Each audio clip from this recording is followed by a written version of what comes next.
তারপরেও যে এত মানুষ আসছে এটা তো নিজের চোখেই দেখছেন। তো আশা রাখি সব মিলিয়ে ভালো কিছু হবে, এবং এই ছবিটার উপরে কিন্তু অনেক কিছু নির্ভর করতেছে যে অ্যাকচুয়ালি বাংলাদেশ ইন্ডাস্ট্রিতে ঈদ ছাড়া ছবি মুক্তি হবে কিনা। তো সিঙ্গেল থিয়েটারেও কিন্তু আজকে দেখেন সকাল 10টায় মধুমিতা হল অনেকদিন হলো বন্ধ, জানেই না কিন্তু অনেকেই। তারপরেও যে এত মানুষ আসছে এটা তো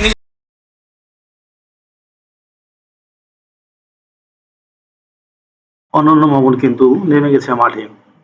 আজকে সারা বাংলাদেশ ব্যাপী মুক্তি পেয়েছে মেগাস্টার শাকিব খানের দরদ মুভি।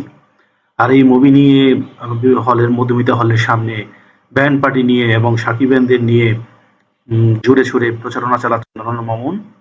আর সবচেয়ে বড় কথা হচ্ছে অনন্য মামুন আসলেই অনেক পরিশ্রমী একটা মানুষ।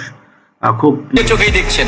তো আশা রাখি সব মিলিয়ে পর্যায় থেকে আজকে এ পর্যন্ত আসছে, এবং শুধু বাংলাদেশ নয়, এই দুই বাংলার ভাইজান তাকে নিয়ে সে এই দরদ মুভিটা করছে। দরদ মুভিটা খুব আনকমন একটা মুভি, ইনশাল্লাহ অনেক ভালো কিছু করবে, দেখা যাক। আর অনন্য মামুন, তোমাকে অনেক ধন্যবাদ এইভাবে পরিশ্রম করার জন্য। তুমি আগায় যাও, শুভকামনা রইল।